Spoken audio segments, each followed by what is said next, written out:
bien.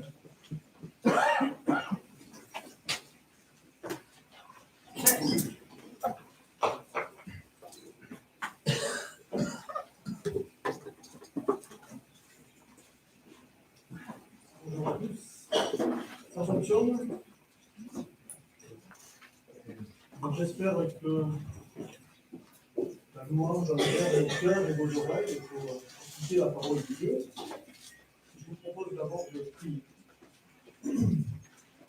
Seigneur, bénis ces moments où ta parole est partagée, où elle peut toucher, elle peut transformer, elle peut réconforter, exhorter les cœurs chargés qui ont besoin de miséricorde et de davantage. Garde-nous, Seigneur, d'être des croyants oublieux, comme nous le verrons dans ce texte de ce matin, mais fortifie-nous dans la foi, dans l'amour et dans l'espérance.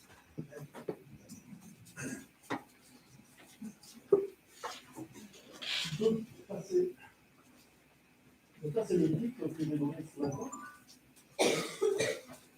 Tu peux passer là, la suivante. Il y a 15 jours, ou 3 semaines, je ne sais plus, je vous avais mis dans une situation difficile. Je vous avais mis dans une situation de noyade à Cap-Breton. Puis il y a eu le miracle de Dieu. Vous avez été sauvés. Et on avait parlé des bienfaits de Dieu. Ça, c'est la foule.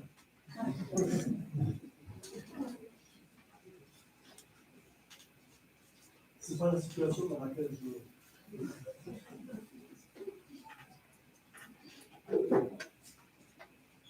je vous parlais de quelque chose que je ne vous souhaite pas. Vous savez, la mémoire est un facteur primordial de l'identité personnelle. Ma mère fut atteinte de la maladie d'Alzheimer et pendant les 10 ans qui ont précédé son décès, elle s'est lentement mais sûrement dégradée. Je l'ai vu tout oublier, ne plus connaître son nom, ne plus savoir utiliser une fourchette. Regardez cet élément élémentaire pour se nourrir. Comme un homme de Cro-Magnon aurait vu un bazooka sous le porche de Lascaux. Ne plus reconnaître ses petits-enfants. M'appeler monsieur quand je rentrais dans la chambre à Hausseuil, dans la maison de retraite. Ne plus savoir trouver les mots. Ne plus savoir les dire. Ne plus savoir les comprendre. Abolissant ainsi toute communication verbale. Et ces petits-enfants, dans les derniers temps, rechignaient à aller la voir parce qu'ils ne reconnaissaient pas leur mamie. On perd une grande partie de son identité si on oublie qui on est, d'où on vient et des événements de nos vies. On se retrouve un petit peu comme un élément étranger dans un environnement inconnu. Un de mes anciens patients, Denis P, pas le nom, prof de français à Tarbes, instigateur en 1978 de la STIAD. Alors pour les Parisiens, c'est un week-end où on glorifie la langue bigourdale par des contes et des chants pyrénéens. Il me disait au début de cette même maladie, avec une immense tristesse, ma mémoire me servait d'intelligence, il ne m'en reste que de miettes. Et le roi David, dans le texte de ce matin, nous montre que nous pouvons être oubliés sans être atteints d'un deuil, qui fait malheureusement disparaître des pans entiers de notre mémoire. Et c'est plus alors une pathologie qui nous frappe, mais c'est volontairement que nous oublions quelque chose de Dieu.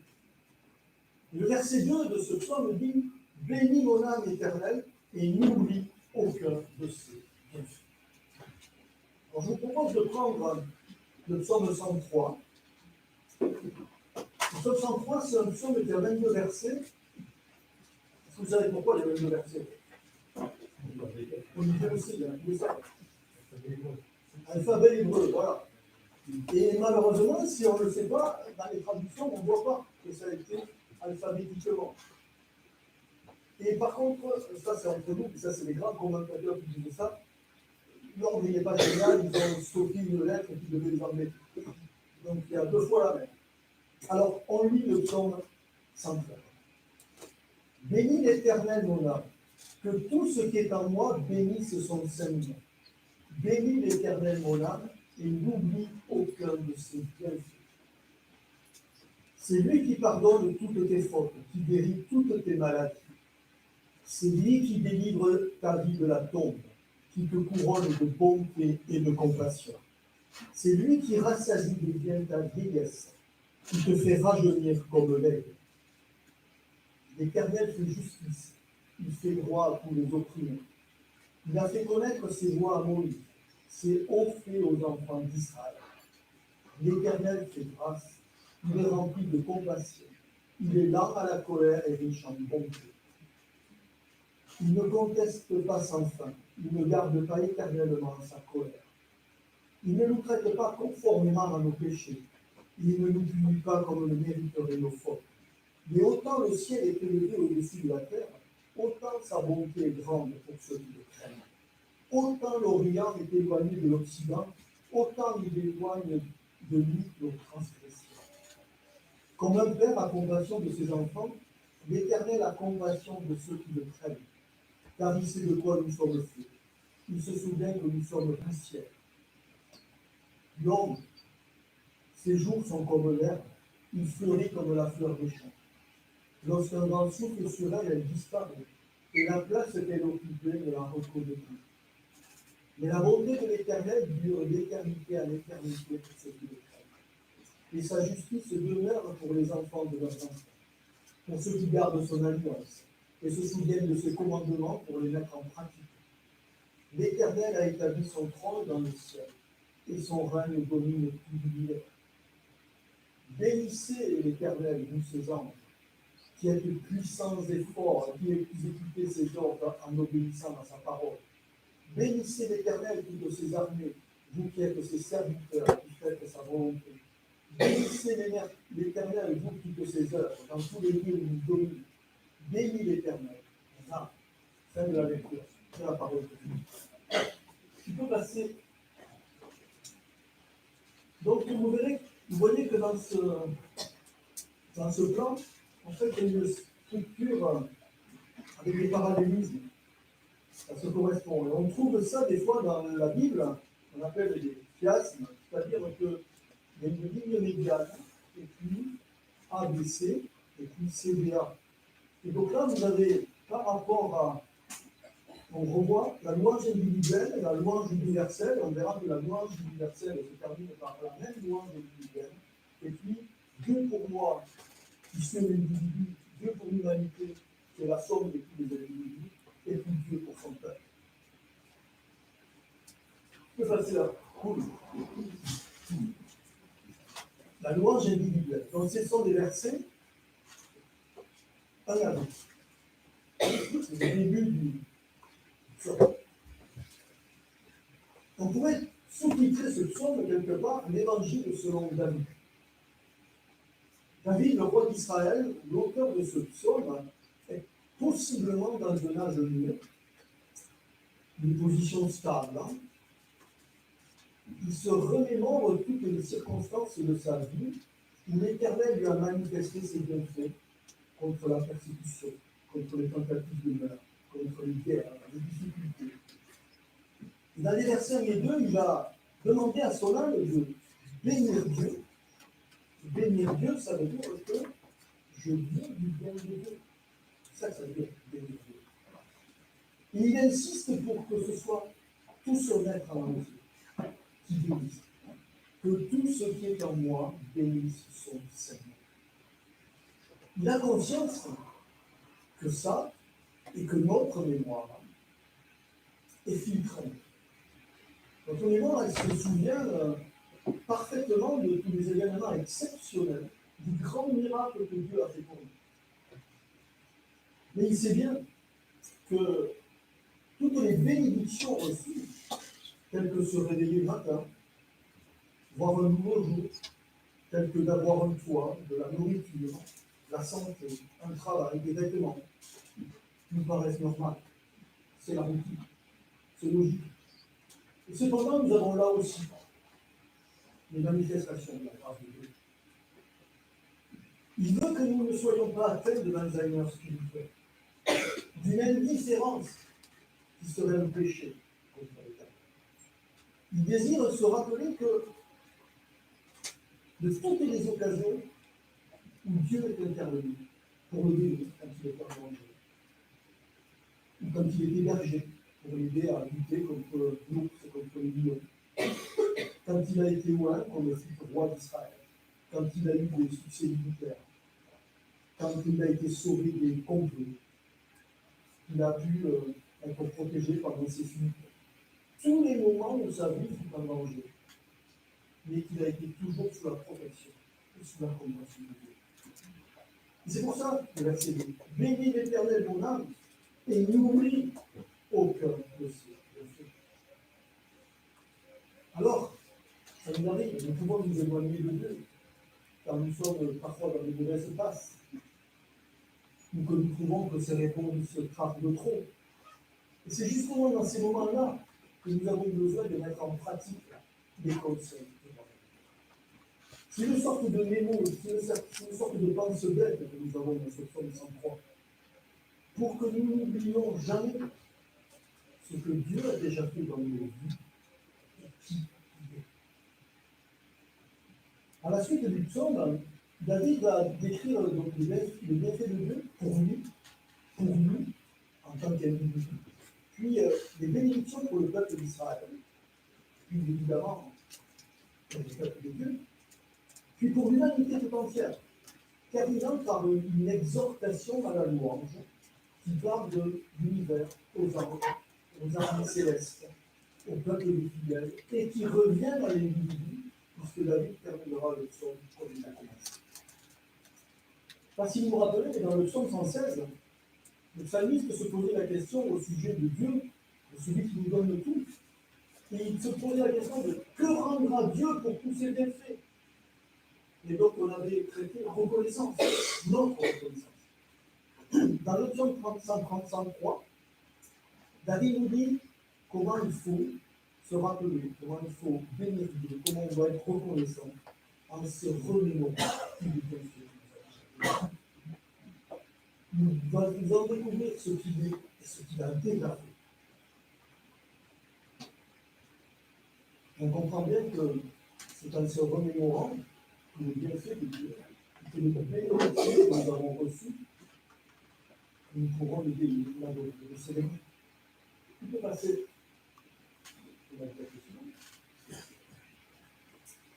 Donc, dans les versets 3, 4, 5, si vous les avez sous les yeux, on a ce que Dieu est.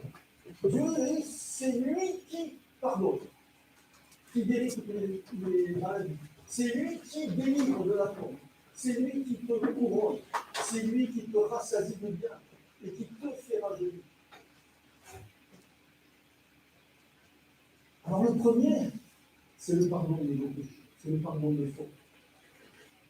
C'est le plus grand des bienfaits, le plus important, car il conditionne tous les autres. Parce que nous pardonner de nos fautes, c'est rétablir la communion, la communication avec l'Éternel. Il n'y a rien que Dieu puisse pardonner, si ce n'est peut-être le blasphème contre le Saint-Esprit. Mais le pardon des péchés est le premier des bienfaits qui ouvre la porte pour tous les autres. David savait de quoi il parlait.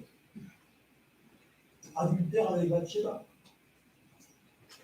suivi de l'assassinat d'une mari maquillée en fait de guerre. Mais après qu'il ait reconnu son péché, qu'est-ce qu'il a dit? Il a dit: j'ai péché contre l'Éternel. 2 Samuel 12. Il fut pardonné. Intégralement, totalement. Et ce verset 3 nous dit là, car Dieu c'est celui qui pardonne toutes les fautes. Il n'y a pas de pardon partiel. Car s'il y avait un pardon partiel, nous serions toujours sous la condamnation. Le salaire du péché, c'est la mort. Donc c'est là qu'un seul qui n'est pas pardonné. On est toujours sous la condamnation.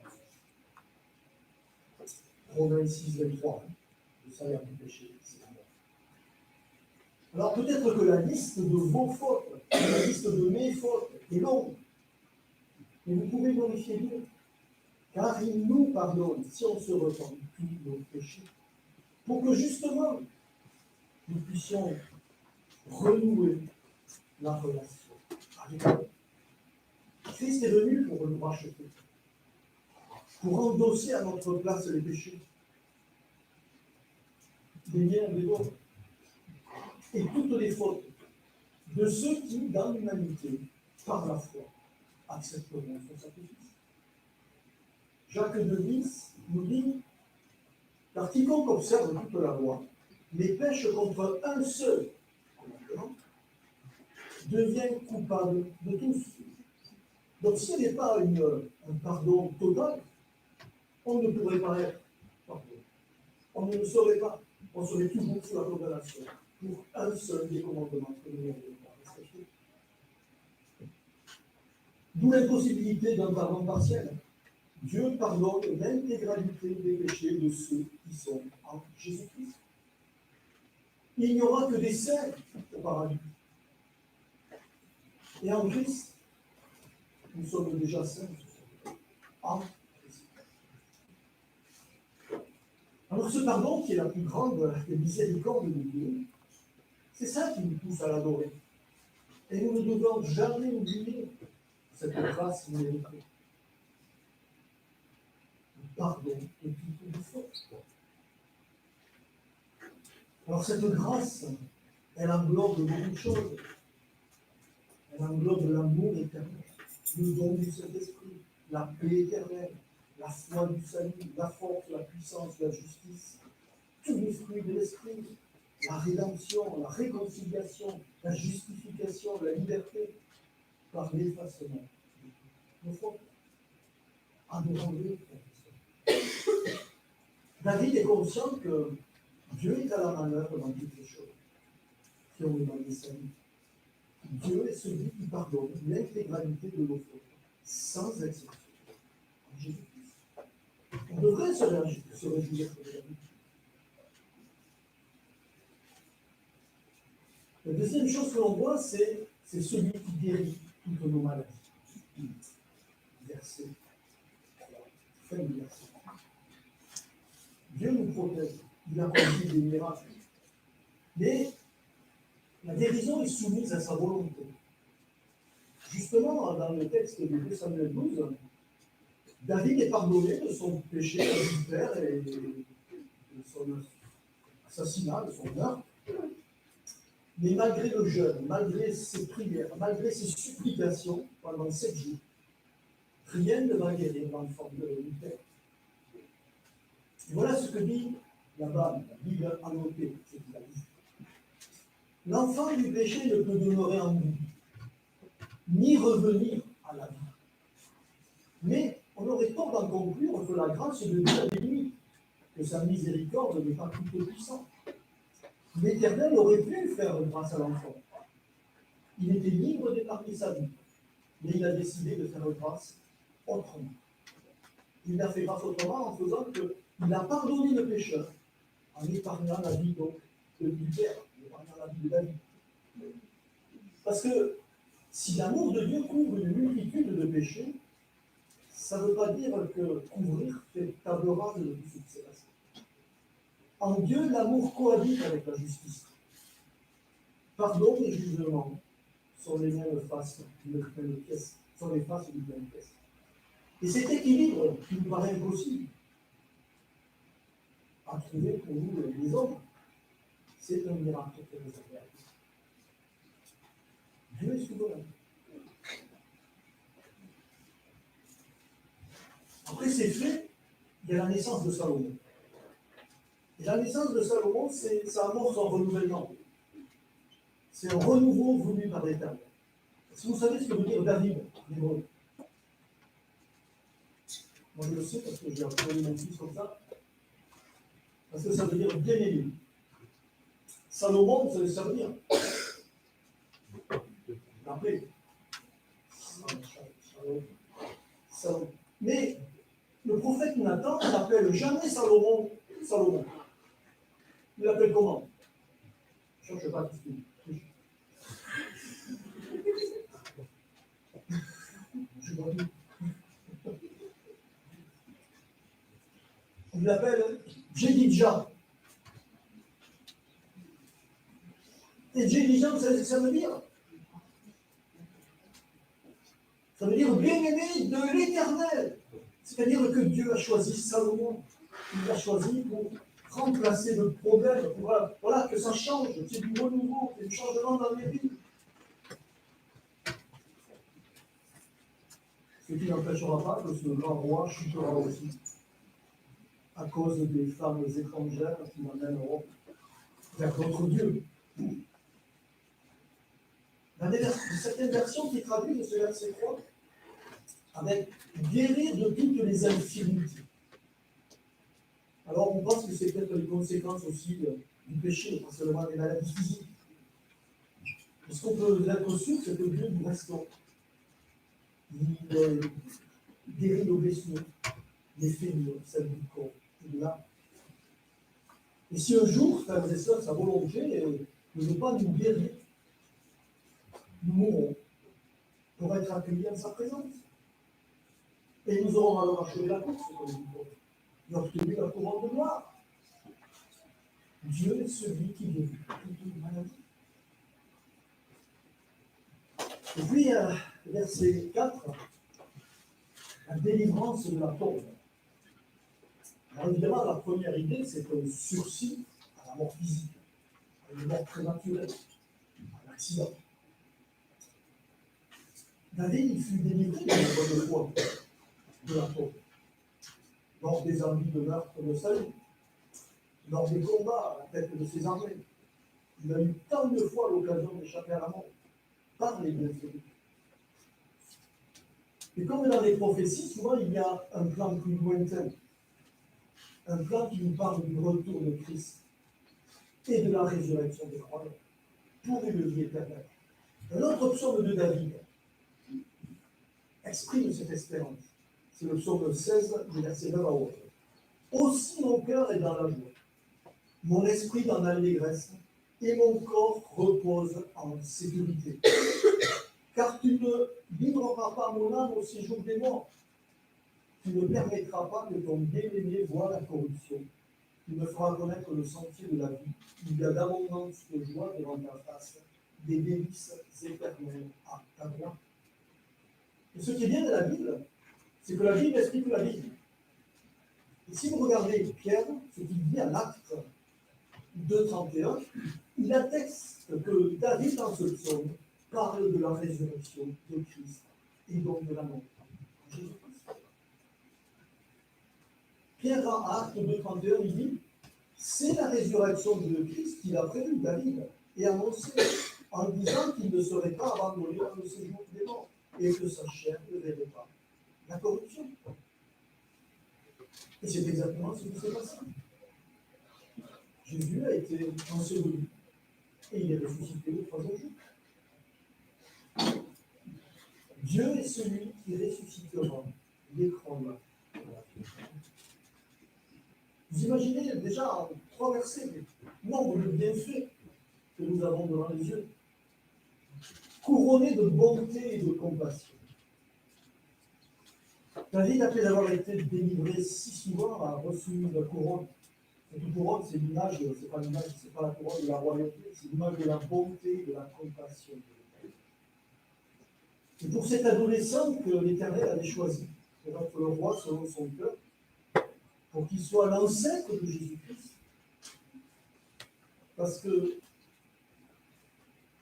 dans le livre d'Ésaïe, il y a cette descendance prophétisée de Christ en David. Un rameau poussera de la souche d'Isaïe. Isaïe, c'est le père de David. Un rejeton de ses racines portera du fruit. L'esprit de l'Éternel reposera sur lui, esprit de sagesse, de discernement, esprit de conseil et de puissance, esprit de connaissance et de crainte de l'Éternel. Il prendra plaisir dans la crainte de l'Éternel. Vous avez les attributs de Jésus-Christ, le Messie, annoncé, prophétisé, et qui est venu sur cette terre. Et puis, il nous bénit dans la vieillesse. Il nous dit le verset 5. Je crois qu'on peut comprendre que d'âge en âge, Dieu conduit toutes choses et nous donne l'essentiel de ce que nous avons besoin. Pour toutes les époques de monde. Quel soulagement de voir la sollicitude, de voir l'amour et la compassion du Créateur pour ce monde. La fin du verset nous montre qu'en tout temps, quand il parle des êtres, il nous garde une vitalité semblable à celle de l'aigle, une longévité importante. David, il nous dit là de faire marcher notre intelligence, de faire marcher notre mémoire, pour ne pas oublier toutes les bénédictions de Dieu, et ne pas tomber dans l'ingratitude. Dieu nous a transformés lors de la nouvelle naissance. Il nous a renouvelés. Il nous donne toujours des forces nouvelles. La vieillesse n'est qu'un passage vers la vie éternelle pour celui qui croit. Alors David n'a pas été mort. On voit encore en Israël le tombeau de David. Mais David, là, il nous dit que, quoi qu'il arrive, n'oublie jamais. Parce que, après ce périple terrestre, que nous sommes tous en train de vivre, il reste là que ceux qui le font, qui mettent en œuvre ses commandements, qui le suivent, qui le servent. Il y aura une éternité auprès du trône de gloire. Donc, le temps, c'est tout. J'ai regardé sur Internet, il y en a qui pensent que ça veut dire que on renaît comme l'aigle, parce qu'il y en a qui pensent que l'aigle, il ressuscite comme le phénix de ses cendres, et que tous les 30 ans, il repart à zéro. Fake news.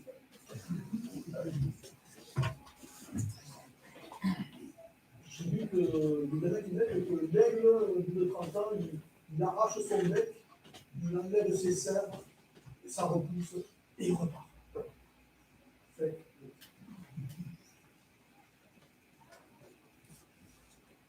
Maintenant, le psalmiste va franchir un niveau supérieur. On va voir qu'il va nous parler de ce que Dieu a fait pour son peuple. Passé, du verset 6 à 14. Qu'est-ce que c'est que Dieu a fait quotidiennement?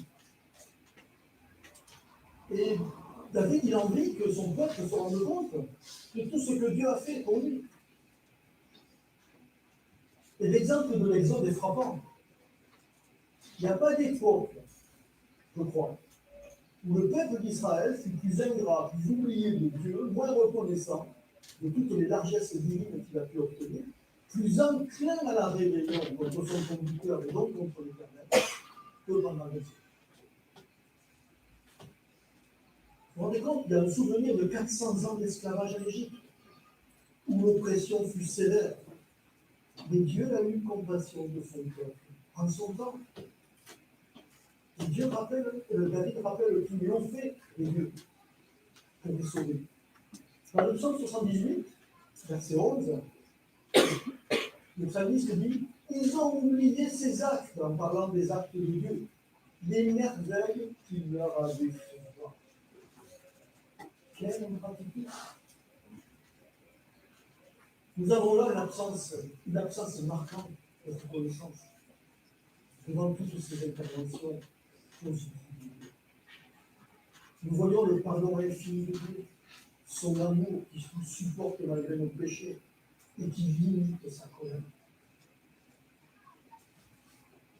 L'image du verset 12 nous décrit l'immensité de la compassion de Dieu. C'est la distance, dit-il, qu'il a mis entre nos transgressions et nous, comme l'Orient et l'Occident. En fait, ça ne se rejoint jamais. Donc ça veut dire qu'on ne reverra jamais nos péchés. En Jérémie 31:9, c'est cette compassion, cet amour, cette sollicitude de l'Éternel. Voilà ce qu'il dit. Ils reviennent en pleurant. Le peuple d'Israël, chaque fois qu'il y avait des problèmes, ils revenaient en pleurant. Mais je les conduis au milieu de leur supplication. Je les conduis vers des torrents d'eau, une amélioration, une régénération, une source nouvelle, par un chemin tout droit où ils ne trébucheront pas. En effet, je suis un père d'Israël, Ephraïm et mon premier-né. Quand on dit ça, Ephraïm, c'est le royaume nord. Il nous a créés, frères et sœurs. Il nous a voulu, il nous a désirés. Personne n'a une meilleure connaissance de Dieu, de nous, que Dieu. Et c'est pour ça qu'il est si indulgent, si compréhensif, si bon. Mais sa justice doit passer. Être juste, c'est un attribut de Dieu. Verset 8, l'Éternel fait grâce, il est rempli de compassion. Il est lent à la colère et riche en bonté. Heureusement que Dieu nous fait grâce, parce que nous sommes loin de son standard. Et pourtant, il est riche en bonté. Je ne sais pas si on visualise bien, si on comprend bien. Si Dieu nous traitait comme on le mérite, on serait plus comment. Il a envoyé son Fils parce qu'il savait qu'on n'y arriverait pas. Il a envoyé Jésus comme un moyen de rachat. Car aucun homme n'avait la compétence, la foi, tout ce que vous voulez, pour se justifier seul par ses actes devant lui. Si nous n'avions pas l'action rédemptrice de Christ, nous sommes tous perdus. Dieu et le Christ est le seul chemin du salut. Il n'y en a pas d'autre. Vous pouvez faire tout ce que vous voulez. Dieu est celui qui a libéré son peuple de l'esclavage. Au temps de l'Exode, ce fut cette libération de l'Égypte. Pour nous, c'est la libération, c'est l'affranchissement de l'esclavage du péché.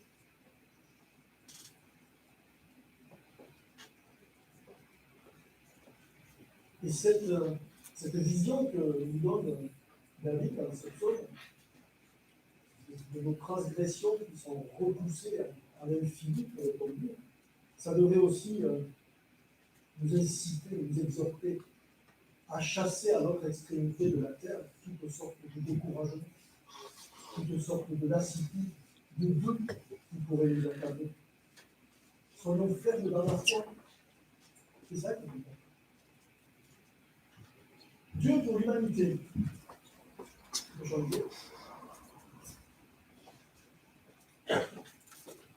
Dans ces versets, David nous parle de la brièveté de la vie de l'homme, de l'humanité. Versets 15 et 16. L'homme, ses jours sont comme l'herbe. Je ne sais pas si vous avez vu, mais moi dans le jardin, il y a drôlement joli. Et ça fleurit plus comme la fleur de champ. Lorsqu'un vent passe sur elle, elle n'est plus. Et le lieu qu'elle occupait ne la reconnaît plus. Mais par contre, ceux qui ont des pelouses, vous êtes contents, vous n'avez plus besoin de tombe. Voyez les bienfaits de Dieu. Vous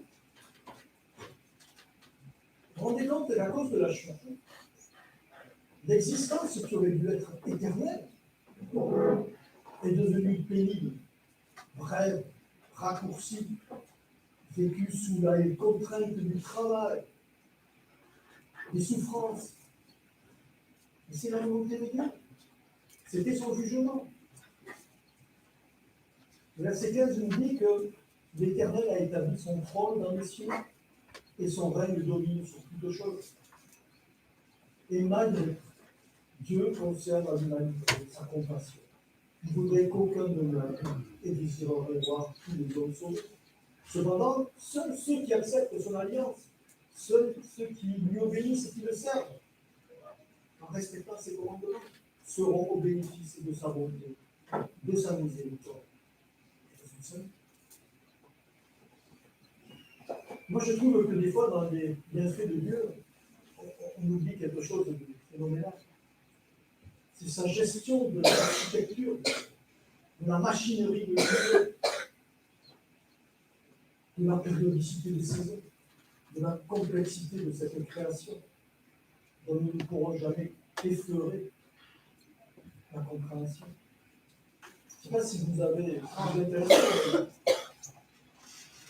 On a lancé en 2021 un nouveau télescope, James Webb. Et ce télescope a découvert la plus lointaine galaxie à ce stade de, n'est-ce pas, Mathias? Tu y étais? à ce stade de l'observation. Cette galaxie, elle serait née un instant après le Big Bang, c'est-à-dire 300 millions d'années. Et son âge est estimé à 13,8 milliards d'années. Et la distance qui nous sépare de notre petite Terre jusque là-bas, c'est 13,3 milliards d'années-lumière. Je ne sais pas si vous connaissez bien ces unités. Les 13,8 milliards d'années-lumière, on ne parle pas de temps, on parle de distance. Une année-lumière, c'est le temps que met la lumière, c'est le nombre de kilomètres que parcourt la lumière en une année. Et comme elle marche à 300 000 km/s, ça ne fait que 10 000 milliards.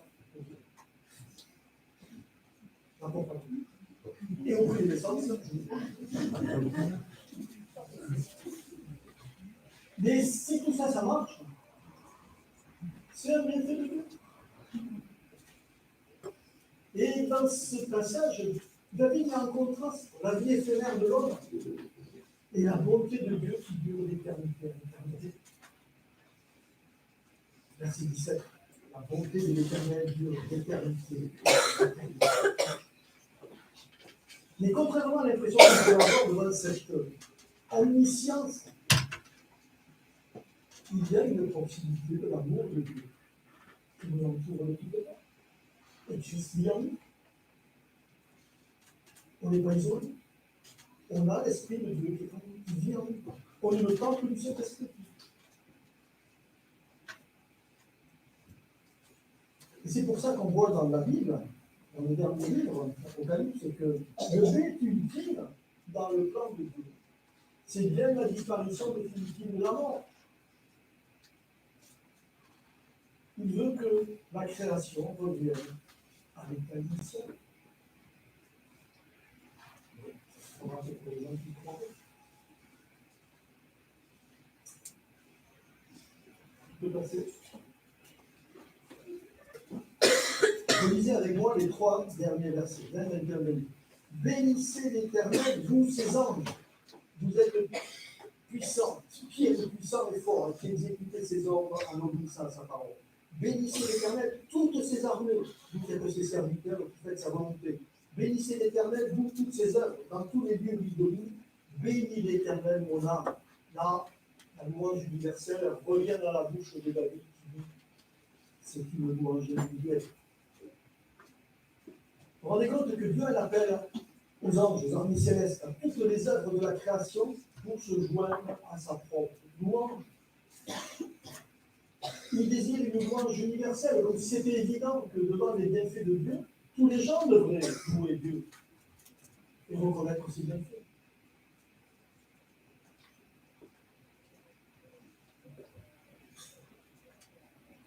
Comment ne pas être reconnaissant?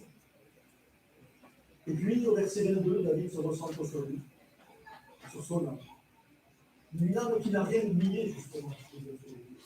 C'est pour ça que dans la Bible, David est appelé l'homme selon le cœur de Dieu. Et c'est prophétique, parce qu'un jour, tous les rachetés de l'Éternel célébreront Dieu avec toute sa création, dans une allégresse indicible, dans une joie inexprimable. C'est ce qu'exprime justement Paul. Romains 8, 18, 19. J'estime que les souffrances du temps présent, aujourd'hui, frères et sœurs, ne sauraient être comparées à la gloire à venir qui sera révélée pour nous. Aussi la création attend-elle avec un ardent désir la révélation du Fils de Dieu. Tout sera remis en place, comme Dieu le désire à l'origine. Conclusion.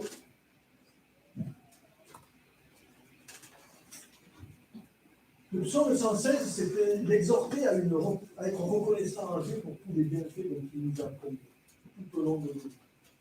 Le psaume 103 nous incite à n'oublier aucun. Si nous les gardons en mémoire, alors des mots de gratitude et de reconnaissance monteront de notre cœur pour le remercier pour nous. C'est en se remémorant les bienfaits de Dieu que nous aurons à faire justement cette reconnaissance. Ne critiquez pas votre Père Céleste quand vous êtes dans l'épreuve. Souvenez-vous des nombreuses fois où il est intervenu pour enflammer votre cœur, pour vous bénir, pour vous réconforter, pour vous porter quand vous étiez trop faible, pour vous aider à mettre un pied devant l'autre quand vous n'aviez pas la force d'avancer. Et puis vous savez que comme il a déjà fait, vous avez la certitude. Le seul problème, c'est qu'on ne sait pas grave. Il le fera. Cette mémoire, elle va nous permettre de relativiser quand les difficultés surgissent, quand la maladie frappe, quand des blessés nous brisent, que nous perdons des proches, de pouvoir avoir les yeux fixés sur les nombreuses interventions de Dieu qui nous ont sauvés, qui nous ont guéris, qui nous ont réconfortés, qui nous ont exhortés, qui nous ont remontés. Et puis, de se dire que ce que nous avons déjà expérimenté, ce Dieu vivant est vrai, est présent en nous, avec nous, et agit pour nous, un Thessaloniciens 1. Alors, ne pas oublier que le Seigneur est en action sur tous les plans, physique, matériel, moral. Et puis, c'est indispensable qu'il ait une présence sur les plans spirituels. Pour nous donner la vie, il nous a fait passer par la nouvelle naissance, de la mort à la vie. Il nous a lavé de nos péchés, il continue de le faire. Il est le Dieu de grâce qui nous aime. Malgré tout, j'ai envie de dire. Car nous n'étions pas aimables et nous ne le sommes pas totalement aujourd'hui. Peut-être vous en doutez. Soyez conscients que nous sommes sous la grâce de Dieu. Nous sommes complètement sous sa souveraineté, sous sa miséricorde, sous son amour. Nous avons toutes ces bénédictions, alors que nous ne méritons rien. Ce psaume, c'est un hymne à la volonté de Dieu. Alors souvenez-vous que le Dieu de l'univers vous a choisi. Vous connaissez, vous êtes, que lui a oublié toutes vos fautes, pour qu'étant libre de toute condamnation, vous puissiez ne pas oublier ses œuvres et ses bénédictions. Et dire de toute votre âme, de tout votre être, du fond de votre cœur, ô béni l'Éternel, mon âme, et n'oublie aucun.